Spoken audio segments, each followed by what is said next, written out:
Om Tare Tu Tare Tu Re Soha.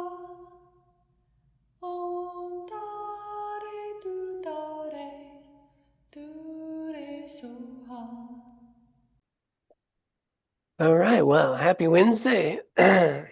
Excuse me. Get a sip here. Good to be with all of you. We concluded the 7-point cause and result method of cultivating bodhicitta last week.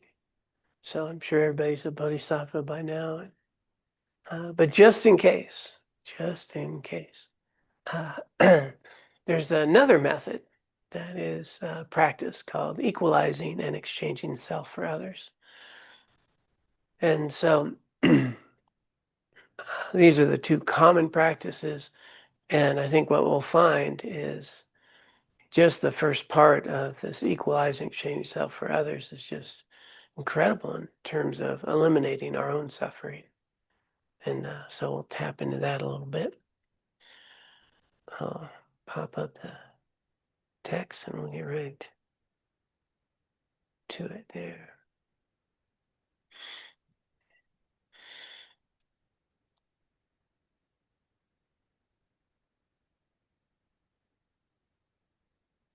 All right, equalizing, exchanging self for others.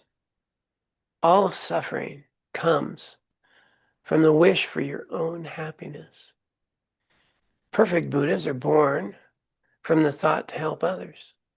Therefore, exchange your own happiness for the suffering of others. This is the practice of the Bodhisattvas. And that's from the 37 practices of a Bodhisattva. The text that we use each month, we have our monthly retreats.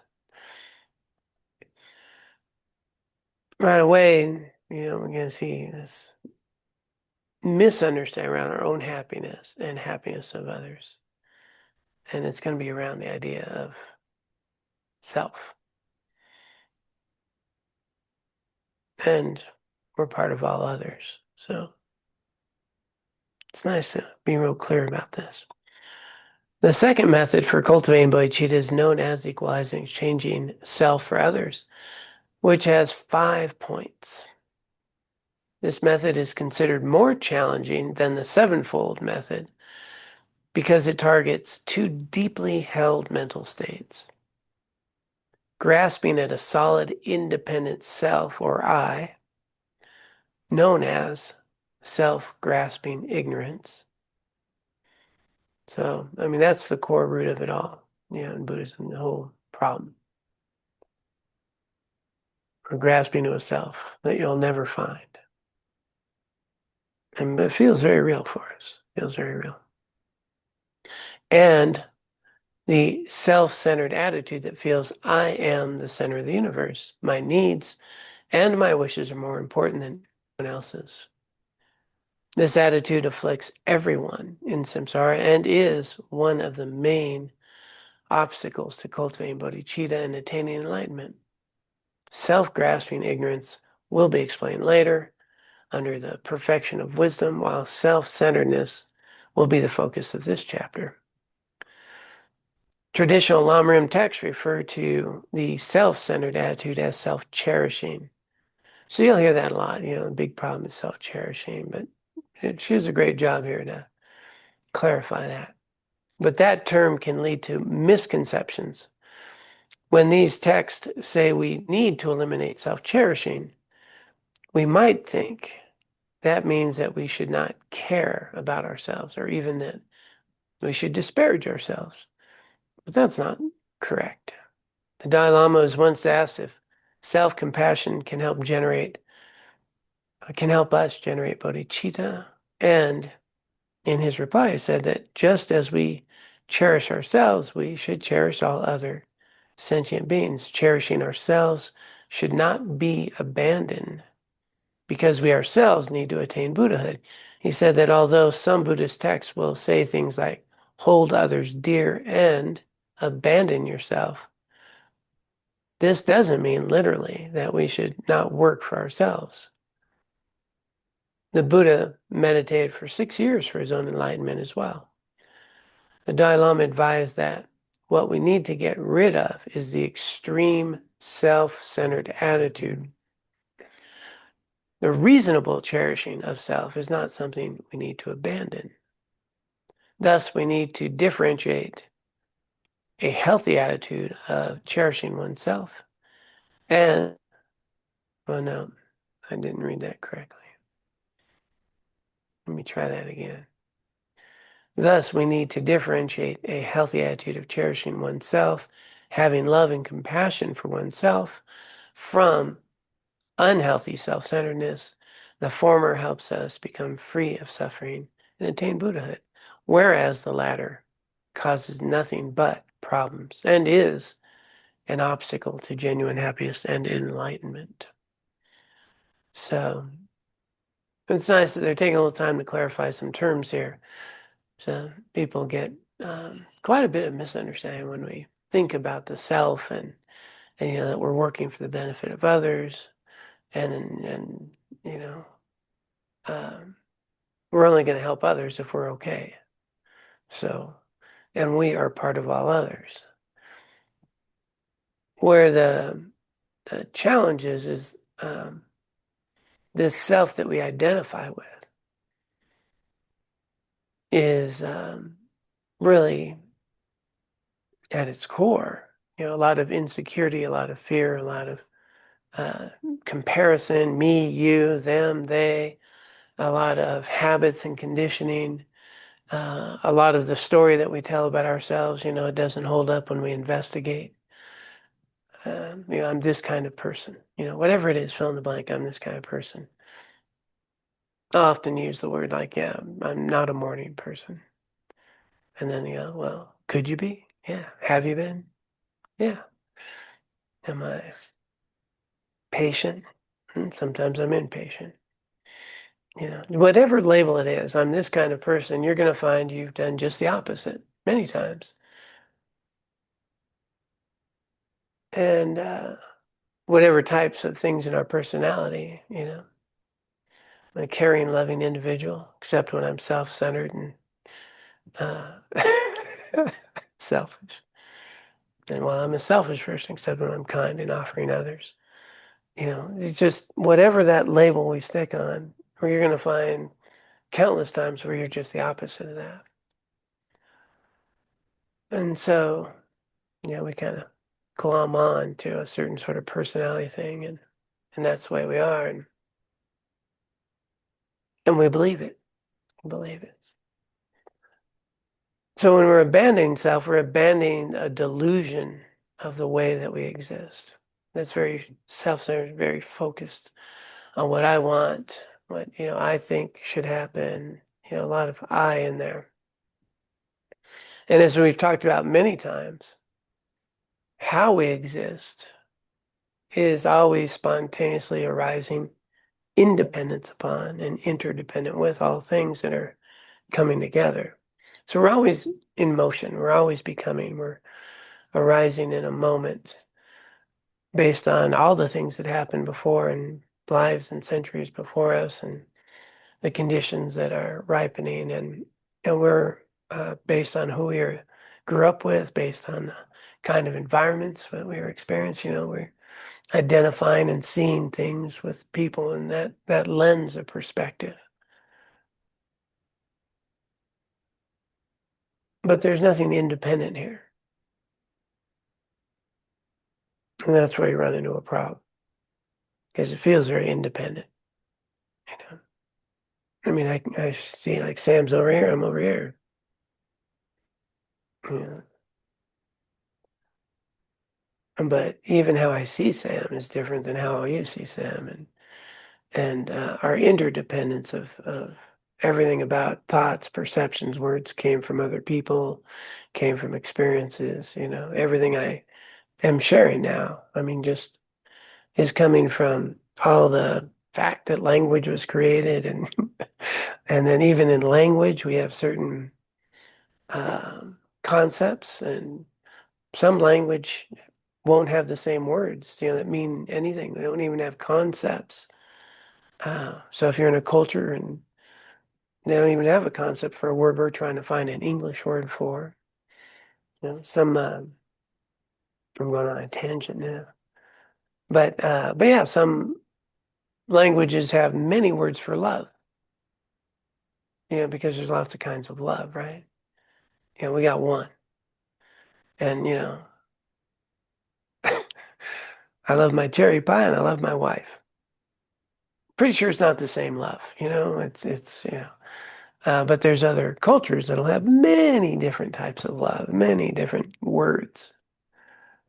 And so even how I'm seeing the world, it's shaped by my language, by my culture, by what's even available. There's concepts I'm unaware of that other cultures have words for that I don't know anything about. And then, the opportunity to sit here and think I'm creating something new when I speak, only from words that were taught to me, only from concepts that were shared with me, only from who I've been around. So even my words, my language, my body, everything is interdependent and always in a state of becoming.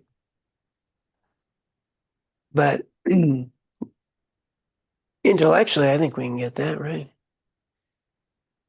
But to realize that's a very difficult thing, very difficult thing, you know, especially when someone takes your car. That was my car, you know, except it's not anymore, is it? And, and ownership, my stuff, their stuff, these things. And yeah, and it's very, we see someone steal a car and we, try to stop them, but they go off and we did our best. Not such a big deal until you realize that was your car. Now I have a whole different feeling around that. Very different ways. Yeah, me and mine. Now there's some angst. Instead of, if I understand it, I'm a part of this experience that we're all having. And and I'm arising because of efforts of countless others, parents, grandparents, genetics, culture, the environments we're in, the food that was harvested, and all of these things have come together. My genetics that have been formed over centuries, and aspects of myself and potentials that arise biologically, and all this is very interdependent. And so I'm part of something that's unfolding. And then if my mind is, well, if something's unfolding, we're all in this. How about I am a part of it in a healthy and meaningful way to be helpful, to serve a purpose, to reduce suffering, to, make the events as healthy as possible. Then I'm a part of this community, of this environment. And immediately there's going to be a lot less suffering because I'm not caught up in how I think all of you should be, rather in here's how things are and how should I be. That's healthy and meaningful with what's unfolding.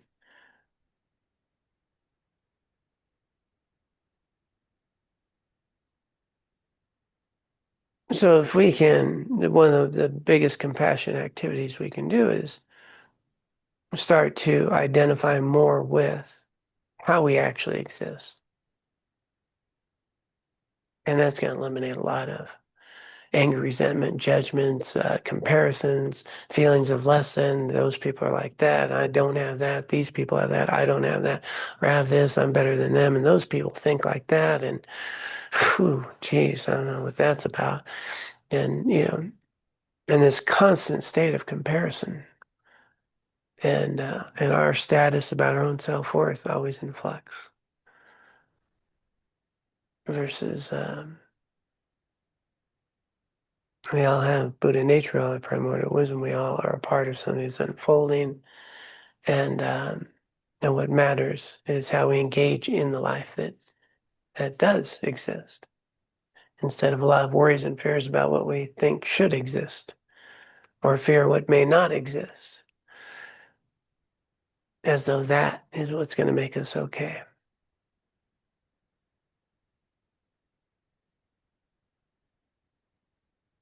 It's a lot simpler. And it's incredibly challenging. But boy, a lot less suffering. I love, yeah, I brought up a few times, Lama Alan Wallace when he, thinks about, me and mine, like, the idea of my cell phone, right? Until, yeah, somebody takes it. And so what makes it mine, possession with or whatever.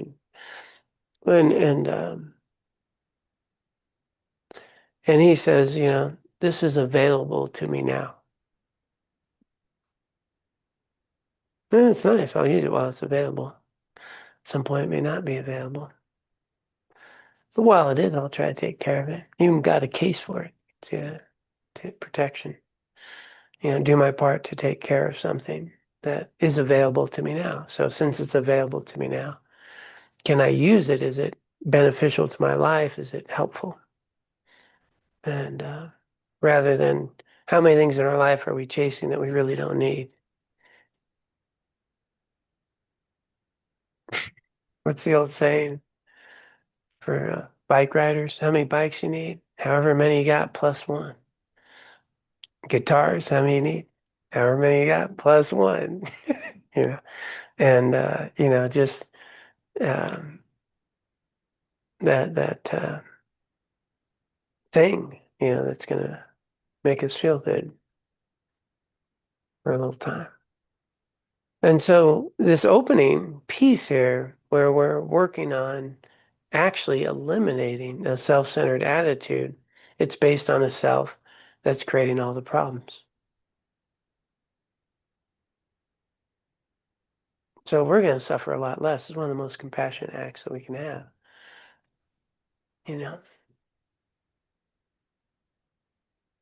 At some point, you don't even have to worry about what's being offended. I find that one interesting, being offended. I used to get offended a lot until I realized what's being offended is my insecurity. And I thought, I don't think I need to defend my insecurity. Uh, it's doing fine on its own. It's insecure enough. I don't need to stick up for it. And, just someone sharing their own struggles and suffers and worries, from their perception. And, what's being offended is an insecurity about myself, about somebody doesn't think of me in a particular way that I feel they should. And that's just that source of suffering of trying to defend an insecure idea of myself. Instead of just knowing you're okay and you're part of something and somebody sharing things that's inappropriate or maybe a little unhealthy, it's their struggles and their suffering. And how do I respond in a healthy way? And if I ask how do I respond in a healthy way, it's a lot better than being offended. It's hard to respond in a healthy way when I'm offended. It's possible, but it's harder. So this self that we hold on to and we need to defend, that we need to pump up, that we need to put our best foot forward, and is in total contrast to you actually knowing that you're already okay, that you're valuable, that you're worthy, that you have much to offer the world, and everything that's unfolding, you have purpose. And that's self-worth.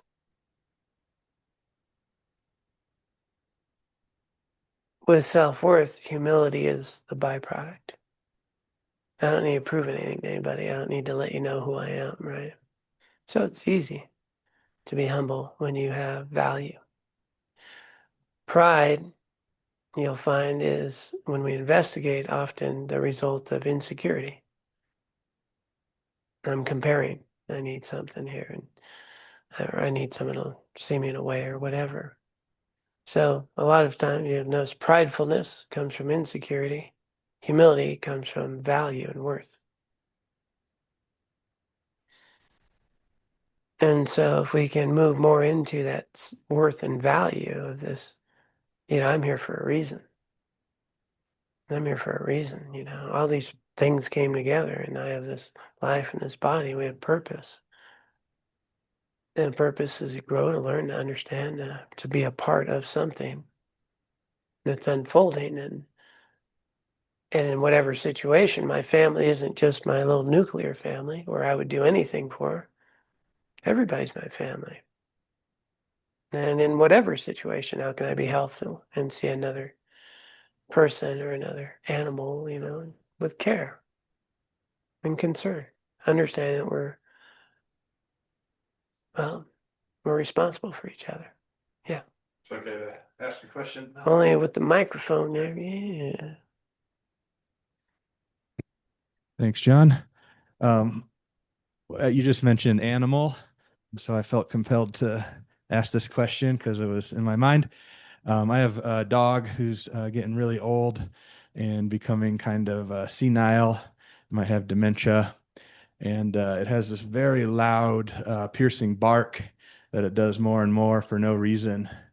And I've really been struggling with remaining compassionate for this living creature.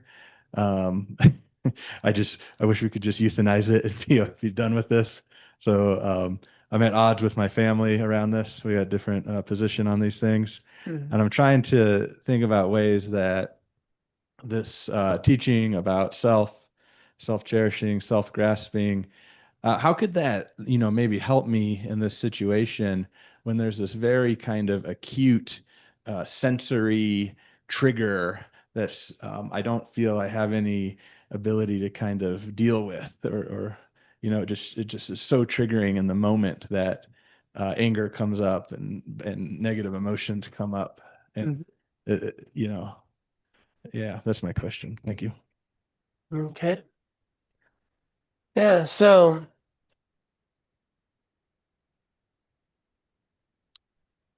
there's ways that we try to react or respond, and there's ways that we can proactively do things. When we're triggered, it's hard to be responding in a healthy way, right? Because I'm activated.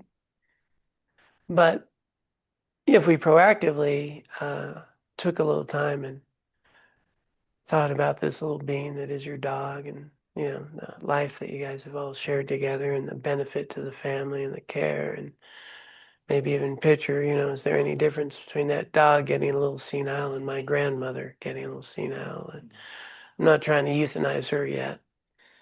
Um, you know, why would I have a different feeling towards, you know, the dog, right? And so proactively in the morning when you're not triggered, when it's not making sounds, what's the dog's name? Buzz. Buzz. Okay, so when Buzz is, just in our normal states of being, waking up in the morning, recognizing that Buzz is towards the end of the life and is struggling, and there's an opportunity to cultivate quite a bit of merit to be there with the family and holding Buzz through the end of life as best we could, as we would care for an elder. And we do that and have that compassionate loving kindness as a practice in the morning before Buzz starts buzzing, you know. And then it softens, and you know, when we hear the noise, when we feel the emotion, we can have a different response. One might be more of compassion. But it's really hard to do when we're already activated and triggered. But it's when we're not that we can start working on the care and compassion of the end of life of, you know, Buzz. It's a great name for a dog, Buzz. Does he have a cape? Not right now. No, okay, all right, not right now. Yeah. Uh, so just softening our heart, you know, and as much as the care and kindness, and this, you know, gets to this sort of equalizing that all beings, you know, they want to be okay. Buzz probably was, you know, quite loving and kind. Maybe got you through a few things. Definitely got me out walking, being healthy. All right. Yeah. So we remember the kindness of Buzz. Yeah, soften that. And so that when we hear, we might respond with a sense of compassion for the struggle. You're welcome.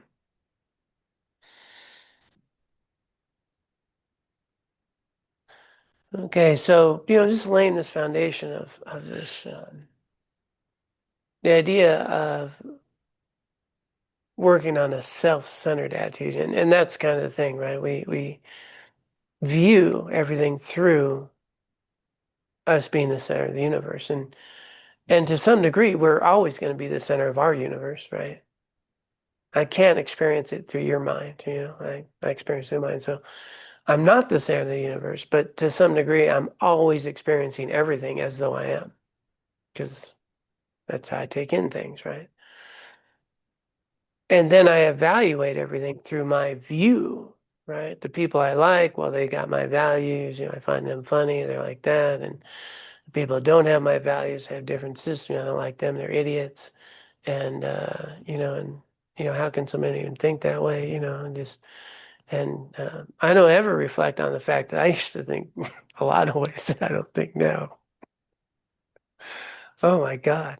Uh, you know, and that, my evolution and how I even think or view the world has been a process and a journey. And other people have theirs, but I'm always seeing them in a subjective way based on my attitudes, my experience, whether I got enough sleep last night or whatever. But it's always this self-centered. Those people are okay, these people are not, those people are that, blah, blah, blah. And I'm making these huge judgments at all times in a very self-centered way. And so the opportunity in the practice is learning to recognize that just as I'm in my bubble, everybody else is in theirs.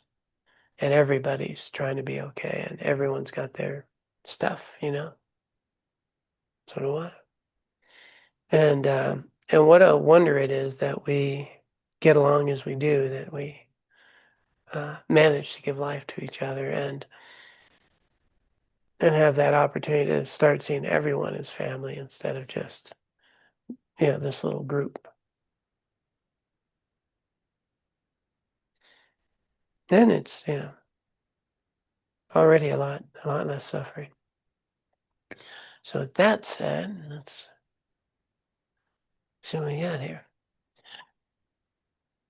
This method of developing bodhicitta begins with a meditation on equalizing feelings for oneself and others by reflecting that we all equally wish to be happy and to not suffer. Following that are two meditations in which we compare two opposing attitudes, self-centeredness and altruism, traditionally known as cherishing others. In order to recognize the drawbacks of the former and the benefits of the latter, that's why we unpack it. This recognition then leads to the fourth meditation, in which we resolve to overcome our usual tendency to regard ourselves as more important than others and replace it with altruism. That's the meaning of the phrase exchanging self and others. We replace the self-centeredness with that altruistic mind. The final meditation is a practice for bringing about this change of the heart called Tonglen, giving and taking. So a couple steps there is, the first is really seeing if we can equalize these feelings, and equanimity goes back to the point zero in the sevenfold practice, right? Equanimity. And what would it be like if we actually kind of recognize that every being that you come in contact with, every being, wants to avoid suffering and wants to be happy? And for myself, and I have a meditation on this, and I'll try to remember to post it in our community, is, just like me, all others want happiness. just like me, all others. Okay. And then when I look at that and I break it down, just like me, all others want happiness. So that's a motivator, right? I'm motivated to do things to be happy. Now, I've done a lot of harmful things to be happy, right? And I've done a lot of healthy things to be happy.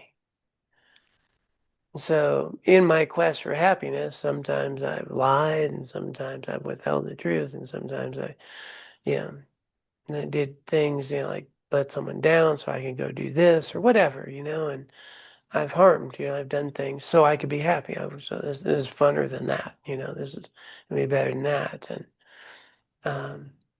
And so I've done many things in my life and I've hurt people with the desire to be happy. And I've also done a lot of healthy things, a lot of kind things to be happy. And guess what? So is everybody else. So when we start recognizing somebody did this thing and you're thinking, they're a bad person, and they're trying to be happy, they're confused. Just as I've been confused and I've done similar things. Of course, somebody then says, but not that bad. Yeah. Got gradiator thing. And so, and the next, so that reflection of, just what are the unhealthy things I've done to be happy? To be clear about that. And what are the healthy things I've done to be happy? And let's be clear about that. Then we bring up someone, let's say we don't like. And we bring up, they want to be happy. What have they done to be happy that might have been unhealthy? And you think they did anything like I did? It's possible they have. They may have lied too. Oh, well, we've both done this to be happy. What have they done that might be similar to healthy things? Have they been kind to people? And have they taken care of their mom? Have they, donated to things like I have done? And we start to realize as we go through people that we like, people we don't like, people I don't know. So we start recognizing that their behaviors in their quest to be happy probably pretty similar to things that we've done. Oh, right. And then the next one is, just like me, all others want to avoid suffering. So we do a lot of things to avoid suffering. Some very unhealthy and some healthy. And we'll go through the same process. And so there's, just like me, all others want happiness. Just like me, all others want to avoid suffering. Just like me, all others have known hardship, sadness, and despair and loss, right? We all have. And we don't know what they're going through. But we know they have struggled. Just like me, all others are trying to get their needs met. Yeah. So see how people engage in behaviors to get their perceived needs met, as well as their actual needs.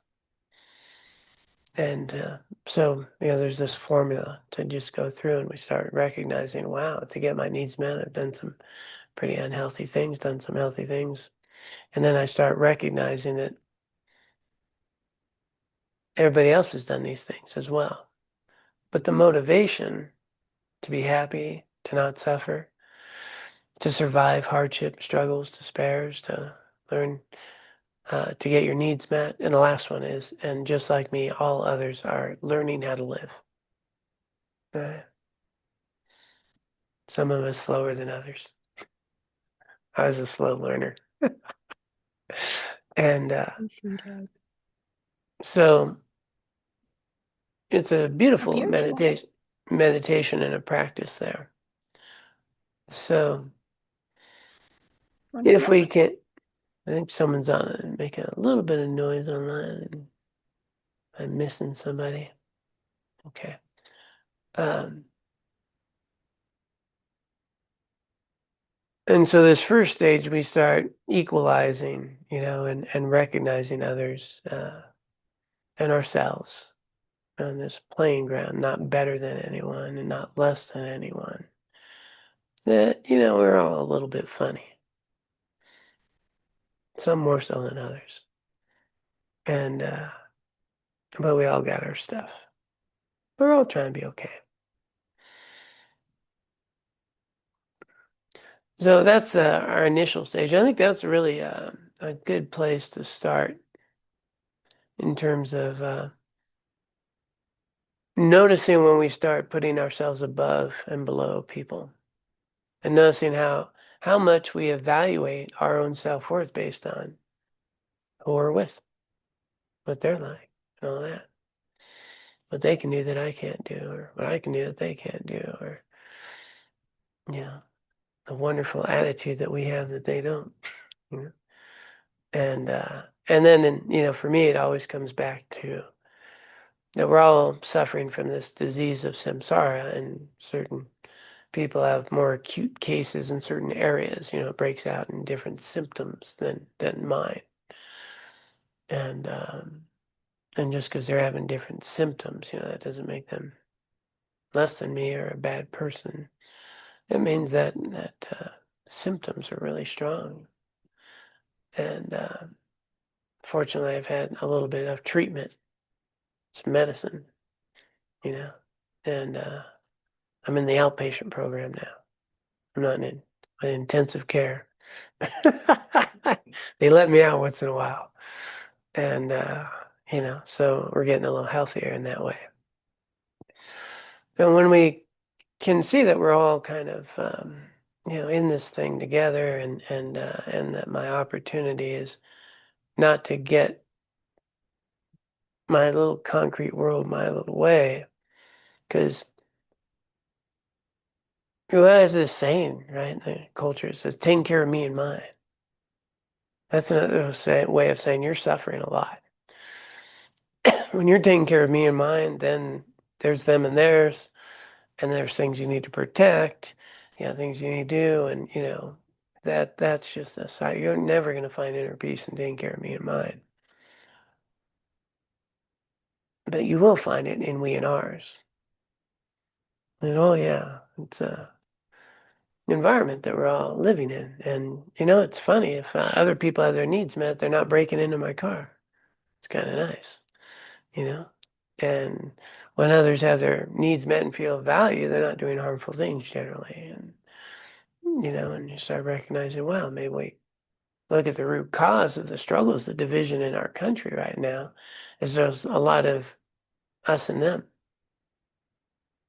and we can't see past the things, but we don't recognize that the people that we're labeling them have a lot of the same values we do, and they have a different culture and perception and news and information, and see things very differently than we do. But they still want their kids to be okay. They still want to live in a safe environment, and they still probably value things like having a trusting relationship with people, and probably would like safe streets and things just like us.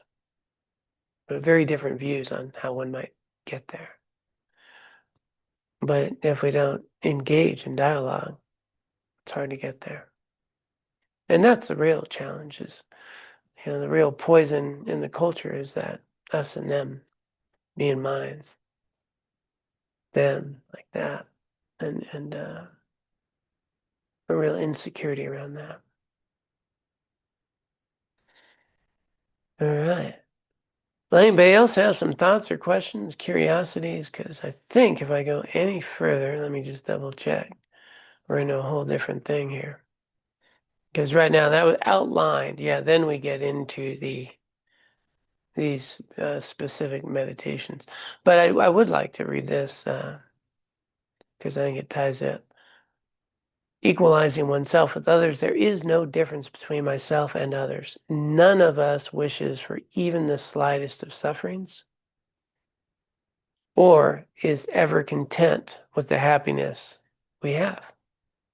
Realizing this, I seek your blessings that I may generate joy for the happiness of others. Yeah, that was the end of that. And now this would lead into the meditation. I basically just went on a whole thing about it, looks like. This wonderful opportunity then. contemplating that all beings, oneself and everyone else, have the same natural, spontaneous wish to enjoy happiness and avoid suffering. The emphasis here is to overcome attachment, aversion, and indifference, respectively, for the three types of people: friends, enemies, and strangers. Oop. Did I bring us back there? Okay. Did I share that on the screen, or was I just reading it? Okay. Okay. I didn't think I had a stop share button. It all just came back. So this begins the stage of where we're set, because we have these three categories: people I like, friends, enemies, people that have very different opinions than me. I have no clue where they could think like that. And then people I don't know very well. So strangers, people are pretty neutral about, you kind of see them around, don't really know them, might pass them on the street and so forth. And is there a way to recognize them with value and start equalizing it? That the people we don't like have the same values as people we do like, and people we don't know have value, and we raise that up. And that's the trickiest part. It's interesting. I think it's my own personal experience. It's been easier for me to work with people I don't like than to bring to life strangers, people I don't know very well. Because you just don't know them very well. So you have to really engage and bring them to mind and see them. See them. It's a good practice to see every person you meet throughout the day as an old dear friend. I mean, it's cool. It's a good way to live. Yeah. Off. Yes. My dear friend, get excited. How you doing? Hey, good to see you. Yeah. It really changes interactions. All right. So that's going to, I think, be a good pause. And for this week, in this time of our holiday season, it's really helpful to start seeing others of value and as dear friends, especially. We live in a rural area pretty much, and it's like I grew up in LA and all that. Christmas time, pretty scary. Trying to go to the mall, trying to go, like there's lines for everything. People are trying to get, like they've made movies, right? Like after the toy that everybody's looking for or whatever. There was one with like Arnold Schwarzenegger or something trying to get that toy, whatever it was. Cabbage Patch dolls were a thing once, right? Yeah. Anyway, there's just that thing everybody's got. And anyway, it was a whole movie on like there was like one left. These two guys trying to get it for their kid. It's a comedy or something. Anybody online want to help me out with that? Fine, but Jingle all the way. jingle all the way. Thank you very much. Okay, thank you very much. Parents in the room. Thank you very much.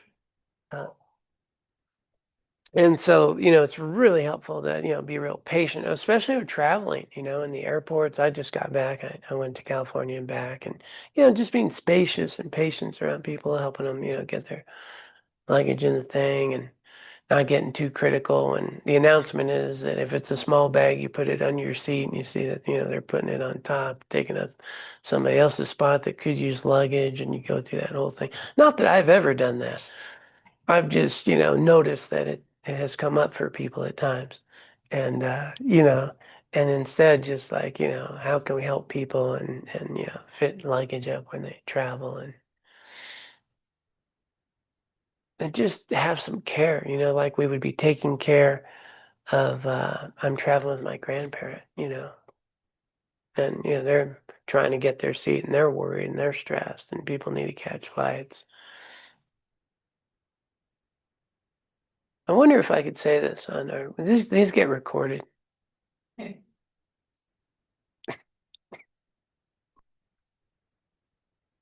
Uh, Rachel and Aaron, you might need to edit this. It's just a word, it's not a big deal. But I'm getting off the plane in Aspen, right? So, and I'm actually going to take the bus, the BRT, and it's like in 15 minutes, like the planes, they're bringing up the stairs, right, and all that, and I'm thinking, it's wintertime, it's cool, it's nighttime. I'm set. I got in California, but I got my thermals on in the bathroom, all that, so I could get off the plane. I'm gonna be warm. All I need to do is get to the lobby. I got my jacket right on the top of my thing, glove across the street. I'm thinking 15 minutes you can do that. And but I'm aware enough that, it may happen, it may not happen, bus might come early, who knows. But I'm doing my little part. And so anyway, playing parks, we get there and I'm fairly close. I'm getting up. And I'm the third guy going through the thing into the lobby. And one guy makes a little wrong turn and this other guy's in front of him and they bumps his foot. And the guy, just under his breath must be in a hurry, because he kind of cut in front of him. And I thought, okay, that's a comment, just in kind of a hurry. And we got through the gate to separate and he goes,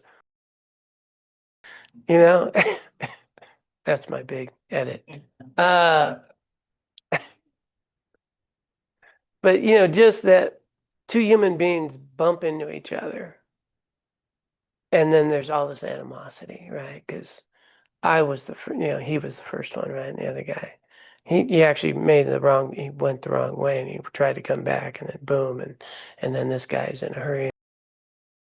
And you just see it just in something as simple as bumping into each other, it's a very light bump. Me and them. I was there and he was cutting in. They were getting in front of me, just that, right? And so, when we travel, can we be patient? Can we, nurturing? Oh, yeah, people are in hurries, and people, that guy did make a beeline. I did make it to the bus, by the way, just saying. 6 minutes to spare by the time I got over there. Yeah. It's a good deal. $3, man. You got your app, you get on the bus, takes you all the way from Aspen down to Carbondale. Anybody ever do that? It's good stuff. Yeah, it's the way to go, man. All right. Uh, Kurt, bail me out. Otherwise, I'm going to tell another story. I'll bail you. All right. Hey, everybody. It's good to see you. Hey, I went to dinner last night with a bunch of. I got invited to dinner with a bunch of really good friends here, and I'm thinking about this. This I've been. It's one of my common themes. I think you guys get sick of me, I'm sure, but this happiness. Oh, no, we find you fascinating. I'm sure you do. Yeah. Yeah. I find myself very fascinating. So that's all there really matters. But the this exchanging, trying to help others be happy, right? When you know that happiness doesn't come from the out, I believe that happiness doesn't come from the outside, right? Happiness is always available. I'm not able to access it all the time. I still act as if happiness comes from the outside, right? I want this, I want that, things. But I'm really starting to see that outside doesn't matter so much. The happiness, the potential for happiness is always there, lasting happiness, right? And when I'm with people, I I want to help them be happy, but and so is it? I mean, I guess they're not Buddhists, right? They think happiness comes from the outside. Do I help them get happiness from the outside? I mean, do I spread dharma? Do I tell them happiness doesn't come from the outside? You're missing the point. You're never going to be happy if you think that way, right? You should lecture enough that. I Yeah, know that it's a would be super good. effective strategy for friendships, right? I know it kind of limits the invitations that I get. Actually, I've found. So, but it's a little bit of a, I mean, it goes back to my own, do I just accept relative happiness and do chase as much as I can? I don't know. I just get confused around this stuff. At least I'm not full of angst about it. I mean, I think that, I'm really grateful that that I do believe that there is such a thing as true happiness, and that it's accessible to me, right? Mhm. But it just keeps getting interfered with these, I keep mistaking it. I keep mistaking the habit is so strong for me to believe that it comes from the outside that I don't Mhm. even see it until it's in the rearview mirror, right? And the last couple of days I got kind of depressed. I went down and visited my folks. I got really sad watching them be old, right? And not be able to do anything about it, right? Their quality of life sucks. Mhm. They're and it just makes me sad. And I didn't even know I was sad until 2 days later. And I talked to my AA sponsor, and he goes, and I was going, God, I'm kind of depressed, and I just don't feel. And he goes, well, what happened? Well, I went down and visited my folks. Well, maybe there's a correlation there, right? And so, it's just like this quest for happiness. I want happiness. I Mhm. want happiness, right? And it seems like it should be possible, right? And yet I run towards the very things that cause me suffering. I think it was Rabina Corden or Tenzin Priyadarshi or somebody said that, right? That, Yeah, it you know, comes from like Buddhist quotes. Yeah. I Yeah. run towards the very things that cause me suffering over and over and over and over again, right? So fix Yeah. that for me. That's your job Okay. as my teacher. Yeah, and you know what I'm going to say probably is you do it less than you used to, don't you? Yeah, you always have to say that. But yes, that's true. I do it less than I Yeah. used to. Yeah, it's a process and a journey. And also, it's very meeting people where they're at, and providing some, worldly happiness, fine, I mean, I was given a cherry pie here the other night. It was, fairly worldly, but it was offered with kindness. And I don't want to ever discourage that behavior.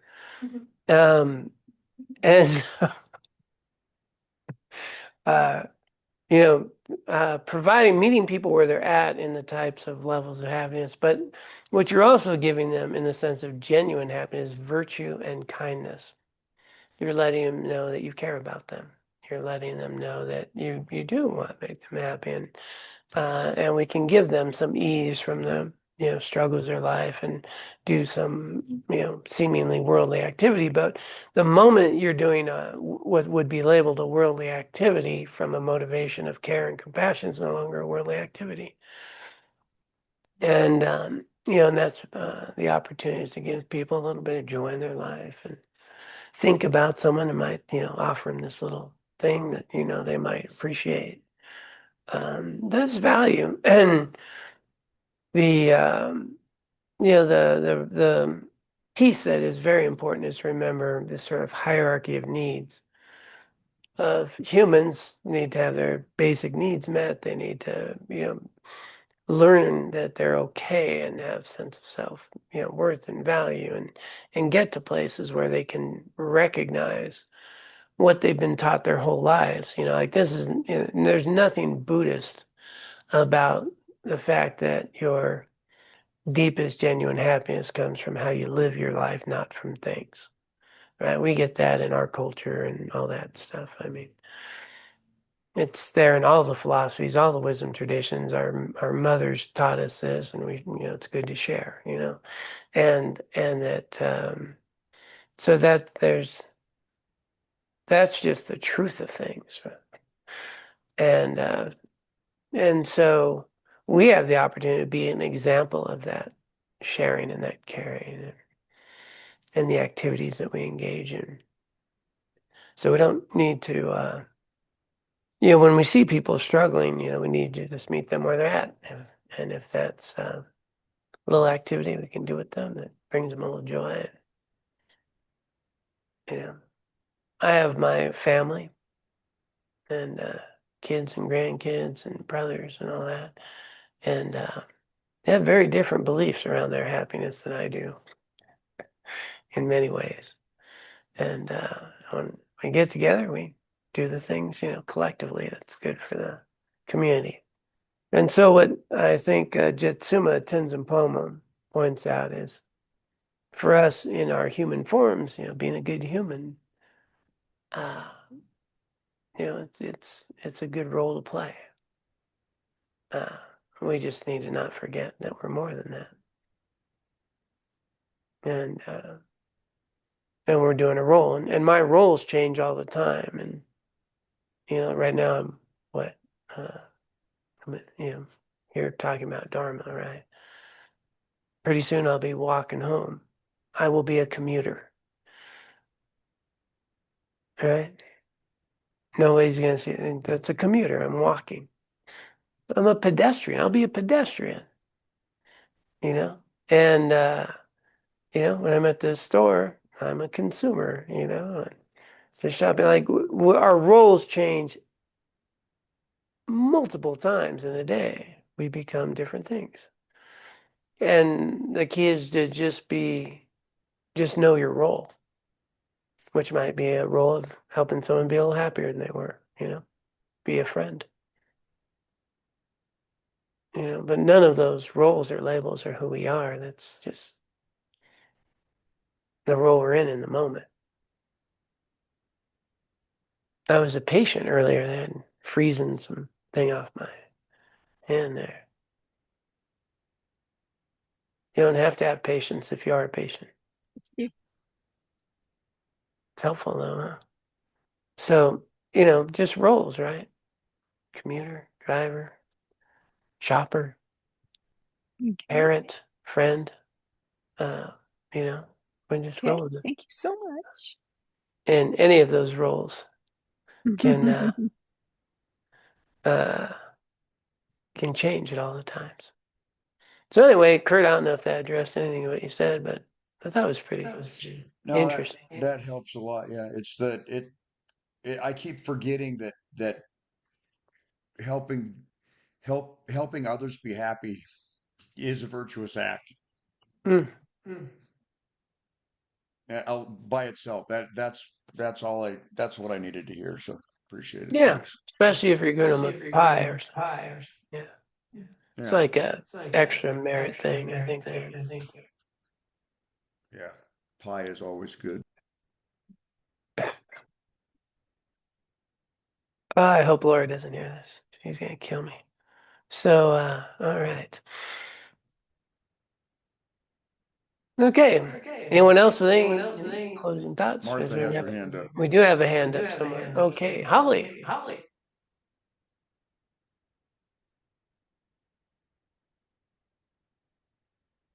No, you're muted there.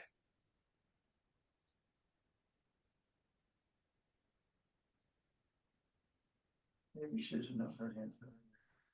Oh, well, it's Martha's hands up. Oh, is it Martha's hand or? Oh, I'm sorry. I'm looking at the wrong. I see. Okay. Martha. Hey, hi everybody. I hear what you're saying, Kurt, about what we might consider, what we might do or not do.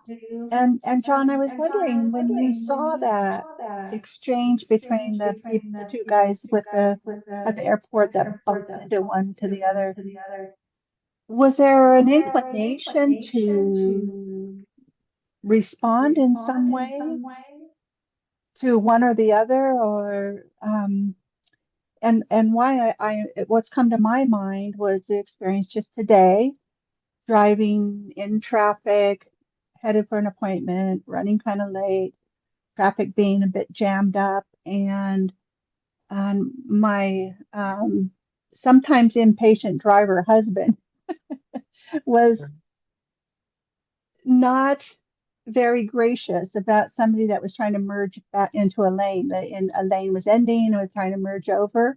And we were all going pretty slow, so it wasn't dangerous, but it was like, you know, aren't you going to let the guy in? And well, you should have come in earlier. And I said, stop, and that he got a little bit made me anxious because he got up too close and it was like he wasn't going to let this fella in. Mhm. And I said, as my reaction was, don't don't be so mean. We are traffic, Mhm. as I've heard before. And it was I didn't know, it felt like it was it an appropriate response to this person who's, feeling impatient and feeling worried about being late for an appointment and this and that. But it Mhm. just felt like it was meanness, and I felt compelled to call him on it. Quit being so mean. How'd it So turn out? he let the gut person in with just, a few inches of space, and and he felt justified and self-righteous, and I felt like if I were behind the wheel, I'd been the one driving, happened to be driving, I would have let the person Mhm. in. It doesn't upset me the way it does him. So Mhm. I don't know how to, like the guy that bumped the other fellow, with his at the airport. I Mhm. mean, he wasn't intentionally trying to bump him, and then the other guy got mad. Yeah, the other guy. What can we do, Yeah. if anything? Yeah. Well, I didn't do anything. So, As a matter of fact, he waited till the other guy went the other direction to say that, so he didn't say it to him.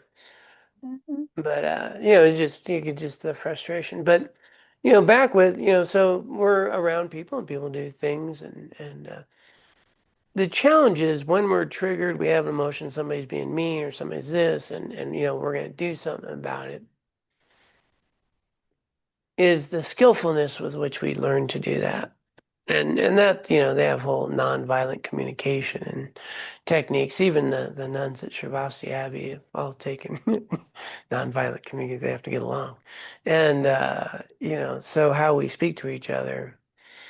And, in cars and traffic, everybody's in their little metal bubble and they don't see others and such. It's challenging. And, but we also don't have control of necessarily how the other person's driving, in the car we're in. And, uh, but one thing I have found is very helpful is if somebody's driving in a way that, you know, you're using the word mean maybe, but you also felt unsafe, right? mhm, And, expressing that, I'm sorry, I'm feeling a little unsafe. Would it be okay if you let him in? Then sometimes they'll hear that you're feeling unsafe and it's not about being justified to not let somebody in or they should have done this. They're hearing a need, and a need being is, I'm feeling a little unsafe. Could you let that person in? Which mhm, is different than saying you're driving unsafe, because that's edgy too.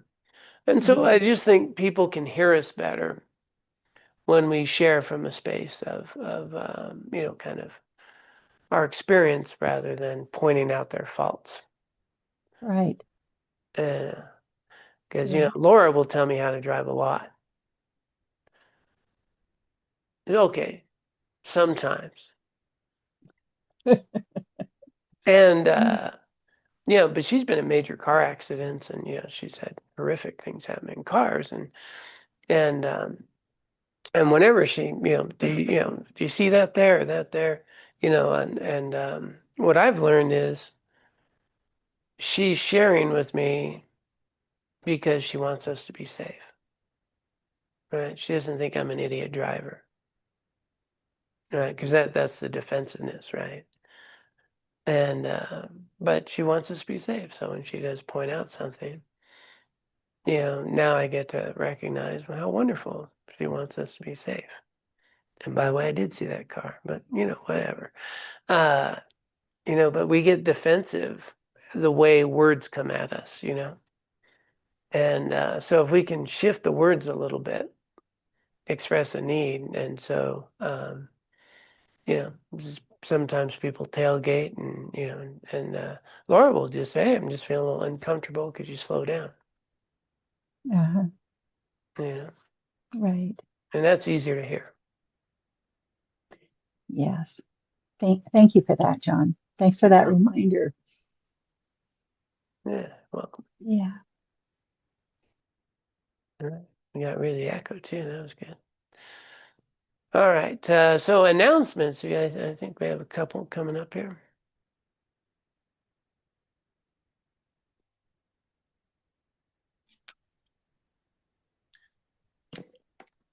Hi, John. Hi there, President of the Way of Compassion Foundation, Jessica. Am I doing okay? Yeah. Yeah. So, yeah, I'm here to represent the board of the Way of Compassion and just remind us all that it's the end of the year and it's a great opportunity to donate to something that supports us. And we are a 501c3 nonprofit organization, so it's a great time to donate. And we just had our board meeting today and talked about some of the new programs we introduced this year. We had the refuge with Drupon Sompton and the Chinrezig training. And we're looking into doing some training for Dharma leadership as well in our community. So those are some of the programs we're working on, and just to support the many programs we already offer as well, the retreats that we do twice a year for mindful living, and the once a month retreats for the Heroic Heart, as well as Chenrezig on Sundays, and this Wednesday night teaching that we all love. So we hope that you can consider supporting, and you can go to wocdc.org and click the support WOCDC tab to find the donation button. Or you can bring your donation in person and just ask for a receipt if you need one. And we just want to thank you for being a part of our community and our center. We appreciate each and every one of you and your presence and support. So thanks. All right. Thanks, Jessica. Okay, let's go ahead and dedicate the merit of our time together, the merit and wisdom that has been accumulated. A lot of things we could have been doing on a Tuesday night. Now we know how to talk to people in an airport. And yeah, I just want to encourage as best we can to be kind to each other. And let us dedicate any and all merit that we have cultivated from our time together. May our collective efforts find their way into the world, easing the suffering of others and helping others find liberation and joy, resiliency in their challenging times. May we also dedicate merit and wisdom from our time together here for our own continued spiritual growth, that we may grow and nurture the wisdom and compassion within us. We may be of ultimate benefit to all. And with that motivation, those who'd care to could join me in the formal dedication. By this merit, may I soon attain the enlightened state of Guru Buddha, that I may be able to liberate all sentient beings from their suffering. May the precious Bodhi mind, not yet born, arise and grow. May that born have no decline, but increase forevermore. Om Tare Tu Tare Tu Re Soha. Om Tare Tu Tare Tu Re Soha. Om Tare Tu Tare Tu Re Soha. Om